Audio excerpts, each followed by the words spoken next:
పౌరుషానికి ప్రతీక పంతానికి వస్తే ఎంత దాకైనా వెళ్లే తత్వం ఇది ప్రకాశం జిల్లా వాసులకున్న పేరు. సాధారణ ఎన్నికల్లో కని విని ఎరుగని రీతిలో ఇక్కడ పోలింగ్ నమోదైంది.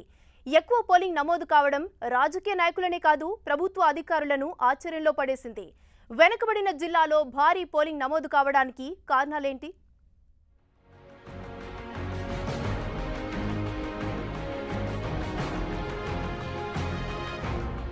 అసెంబ్లీ పార్లమెంట్ ఎన్నికల్లో ప్రకాశం జిల్లాలో రికార్డు స్థాయిలో పోలింగ్ నమోదైంది. 85.92% పోలింగ్తో రాష్ట్రంలో మొదటి స్థానంలో నిలిచింది. మునుపెన్నడూ లేని విధంగా ప్రకాశం జిల్లాలో భారీ స్థాయిలో పోలింగ్ నమోదు కావడంపై జిల్లా అధికారులు సంతోషం వ్యక్తం చేస్తున్నారు.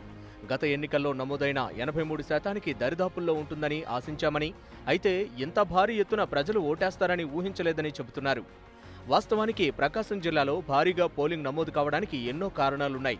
జిల్లాలో వైసీపీ, టీడీపీ పార్టీలకు గెలుపు జీవన్మరణ సమస్యగా మారటంతో రెండు పార్టీలు ఎన్నికలను ప్రతిష్టాత్మకంగా తీసుకున్నాయి. దీంతో ఓటర్లు ఎక్కడున్నా వారిని రప్పించి ఓటు వేయించే విషయంలో బూత్ స్థాయి నాయకులకు బాధ్యత అప్పగించాయి పార్టీలు. దీంతో బూత్ స్థాయి కార్యకర్తలు పోలింగ్ కేంద్రాలకు ఓటర్లను రప్పించడంలో సక్సెస్ అవడంతో రికార్డు స్థాయిలో పోలింగ్ నమోదైంది.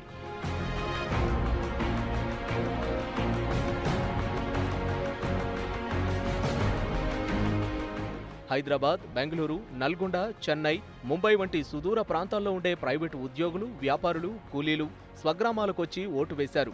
పరుచూరు, కందుకూరు, మార్కాపురం, గిద్దలూరు, కనిగిరి నియోజకవర్గాల్లో బయట ప్రాంతాల నుంచి ఓటర్లను తమ స్వస్థలాలకు తీసుకొచ్చేందుకు ప్రత్యేకంగా ఏర్పాట్లు చేశారు.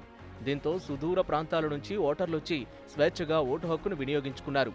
ఆయా నియోజకవర్గాల్లో పోటీ రసవత్తరంగా మారటంతో ప్రతి ఒక్క ఓటర్ను పోలింగ్ బూత్కు తీసుకొచ్చేందుకు ఖర్చుకు ఎవరూ వెనుకాడలేదు. దూర ప్రాంతాలపైనే కాకుండా పక్క జిల్లాల్లో ఉండే ఓటర్లపై కూడా బూత్ స్థాయి నాయకులు దృష్టి పెట్టి రప్పించడంలో సక్సెస్ అయ్యారు. కడప, కర్నూలు, గుంటూరు, విజయవాడ, నల్గొండ జిల్లాలకు ఉపాధి కోసం వెళ్లిన ఓటర్లను తీసుకొచ్చి ఓటు వేయించారు. బస్సులు, ట్రైన్లలో ప్రత్యేకంగా టికెట్లు బుక్ చేసి ఓటర్లను రప్పించారు ఆయా పార్టీల నేతలు. దీంతో ప్రకాశం జిల్లాలో ఊహించని విధంగా 85%కి పైగా పోలింగ్ నమోదైంది. అయితే ఫలితాల కోసం మే 23వ తేదీ వరకు వెయిట్ చేయాల్సిందే.